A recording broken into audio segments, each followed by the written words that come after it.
செஞ்சி திருச்சி தேசிய நெடுஞ்சாலையில் NH 45 முண்டியம்பக்கம் ஒரத்தூர் பிரிவு சாலை அருகே தேசிய நெடுஞ்சாலையில் அமைக்கப்படும் உயர்மட்ட மேம்பாலத்தை விரைந்து முடிக்க வேண்டும் குறித்து பொதுப்பணி மற்றும் நெடுஞ்சாலை கவனத்துக்கு கொண்டு வருகிறேன். மாண்புமிகு பொதுப்பணித்துறை அமைச்சர். மாண்புமிகு பேரவைத் தலைவர்களே, விவர அறிக்கை ஒன்று உறுப்பினர் மேஜையில் உள்ள சிறு கணினிலே பதிவேற்றம் செய்யப்பட்டுள்ளது என்பதை தெரிவித்துக் கொள்கிறேன். மாண்புமிகு உறுப்பினர் திரு ச. சிவகுமார். படித்து பார்த்தேன், போதுமானது இல்லை. கிட்டத்தட்ட 1/8/2024 அன்று டெண்டர் கோரப்பட்டு 29/8/2024 பணி ஆரம்பிக்கப்பட்டு கிட்டத்தட்ட 7 மாத காலமாக சைடு வாய்க்கால் மட்டுமே போட்டு கொண்டு இருக்கிறார்கள். முண்டியம்பக்கம் ஒரத்தூர் பிரிவு சாலை என்பது செஞ்சி திருவண்ணாமலைக்கு செல்லும் சாலையாகவும், அதே போல் 500 மீட்டர் தூரத்தில் உள்ள முண்டியம்பக்கம் சக்கரை ஆலையில் டயர் வண்டி கரும்பு ஏற்றிட்டு டிராக்டர் போன்ற வாகனங்கள் நெரிசலை ஏற்படுத்தவும், அதே போல் விழுப்புரம் மாவட்ட மருத்துவக் கல்லூரி மற்றும் வெளி நோயாளி உள் நோயாளிகள் அதிகமாக வருவதால் போக்குவரத்து நெரிசலை உருவாகுவதால் அந்த பணியை விரைந்து முடிக்குமாறு மாண்புமிகு அமைச்சர் அவர்களை கேட்டுக்கொள்கிறேன். மாண்புமிகு அமைச்சர் அவர்கள். மாண்புமிகு பேரவைத் தலைவர்களே, சட்டமன்ற உறுப்பினர் சொல்லுகிற இந்த சாலை என்பது சென்னையிலேருந்து திருச்சிக்கு போகிற தேசிய நெடுஞ்சாலை ஆணையம், அதான் நகாயுடையது.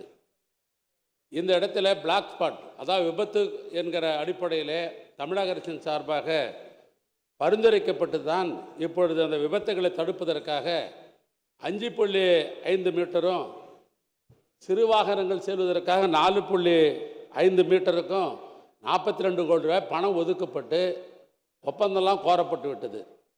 ஆனால் அந்த பாலத்தை கட்ட வேண்டும் என்று சொன்னால் வருகிற வாகனங்கள் செல்வதற்கு, ஏன்னா ரொம்ப ஹெவி டிராஃபிக் உள்ள ஏரியா, அதனால் சர்வீஸ் ரோடு போடணும். எனவே அந்த சர்வீஸ் ரோடு போடுகிற பணிகள் இப்போ நடைபெற்று கொண்டிருக்கிறது. அந்த சேவை சாலை பணிகள் முடிந்த உடனே டிராஃபிக்கை 2 மடங்கு அதை அனுப்பிவிட்டு இந்த சுரங்கப்பாதையை விரைந்து கட்ட வேண்டும் என்று தொடர்ந்து அந்த நகாயினுடைய ஆணையத்தினுடைய RO ரீஜனல் அத்தாரிட்டி சென்னையில் ஒருத்தர் இருக்கிறார், அவர்கிட்ட தொடர்ந்து தொலைபேசியில் நம்ம வலியுறுத்தி கொண்டிருக்கிறோம்.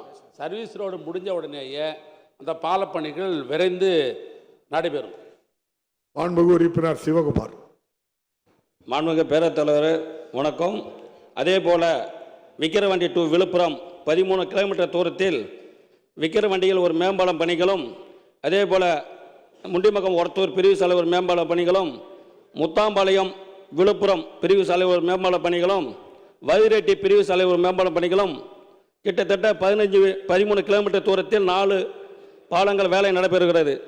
பாலம் மந்தமாக நடைபெறுவதால் அந்த பணிகளை விரைந்து முடிக்குமாறு கேட்டு, அதே போல் வருங்காலங்களில் மாநில சாலையாக இருந்தாலும் சரி, தேசிய நெடுஞ்சாலையாக இருந்தாலும் சரி, 2 வழி சாலை 4 வழி சாலை ஆக்கும்போது எங்கெங்கே பிரிவு சாலை சர்வீஸ் சாலை வேண்டும் என்றும் மேம்பாலங்கள் அமைக்க வேண்டும் என்று அது முன்கூட்டியே பண்ணால் இதுமாரி அடிக்கடி வாகன விபத்துகள் குறைக்க இருக்கும். ஆகவே மாண்புமிகு அமைச்சர் அவர்கள் அந்த பணிகள்லாம் விரைந்து முடித்து, அதே போல் தமிழ்நாட்டில் உள்ள 234 சட்டமன்ற தொகுதிகளுக்கும் சமமாக பணிகள் கொடுத்து மாண்புமிகு முதலமைச்சர் அவர்களுக்கும் மாண்புமிகு நெடுஞ்சாலை அமைச்சருக்கும் எனது நன்றியை தெரிவித்து விடைபெறுகிறேன். மாண்புமிகு அமைச்சர். மாண்புமிகு பேரவைத் தலைவர்களே, நம்முடைய மயிலம் சட்டமன்ற உறுப்பினர் முதலாக இங்கே சட்டமன்றத்துக்கு வந்த உடனே அவர் தான் கேட்டார், இங்கேருந்து கூட்டேரிப்பட்டு அந்த கூட்டுரோட்டில் பார்க்குற பொழுது அது ஒரு 4 மலை சந்திப்பு இருக்கிறது, இப்படி திண்டிவனத்திற்கும் விழுப்புரத்துக்கு இடைப்பட்டிருக்கிற மயிலம் தொகுதியில் இருப்பதெல்லாம் இவர் தான் பட்டியல் போட்டார். அதையெல்லாம் கணக்கில் எடுத்துக்கொண்டு தான் ஒன்றிய அரசாங்கத்துக்கு தொடர்ந்து கடிதம் அனுப்பி அதை வலியுறுத்தி இவைகளெல்லாம் நெடுஞ்சாலைத்துறையில் பிளாக் ஸ்பாட் விபத்து நடக்கிற பகுதி, ஆனால் இங்கெல்லாம் மேம்பாலம் கட்ட வேண்டும் என்ற அடிப்படையில் வலியுறுத்தின அடிப்படையில் தான் இப்போது ஒப்பந்தங்கள்லாம் கோரப்பட்டு பணிகள் நடைபெற்று கொண்டிருக்குது. நாங்கள் அந்த வழியாக போகிறோம், நீங்களும் வந்து என்னுடைய வனத்துறை அமைச்சர் அந்த வழியாக தான் போகிறார், வலியுறுத்தி கொண்டு தான் இருக்கிறோம்.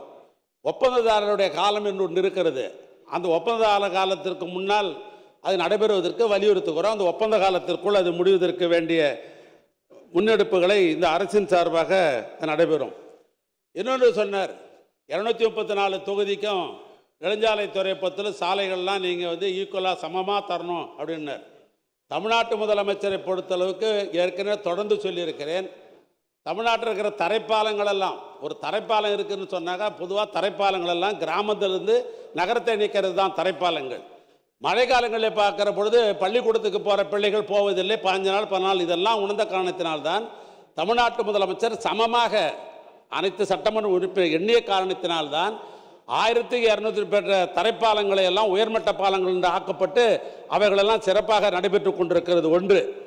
இன்னொன்று, ஒன்றிய சாலைகள் ஊராட்சி சாலைகள்லாம் எடுத்து தரம் உயர்த்த வேண்டும் என்ற அடிப்படையில் ஒரு ஆணையத்தின் அடிப்படையில் ஏற்கனவே ஏறத்தாழ 4000 கிலோமீட்டர் எந்த பாகுபாடும் இல்லாமல் 234 தொகுதியிலும் இப்பொழுது இந்த நிதியாண்டில் கூட 1000 கிராம சாலைகளை நீங்கள் தரம் உயர்த்த வேண்டும் என்று முதலமைச்சர் உத்தரவளித்திருக்கிறார்கள். அதனால் இந்த ஆட்சியை பொறுத்தளவுக்கு இவர் அவர் என்று பார்க்காமல் 234 சட்டமன்றமும் சமமே என்ற அடிப்படையில் தான் நெடுஞ்சாலைத்துறை பணிகள் நடைபெற்றுக் கொண்டிருக்கிறது.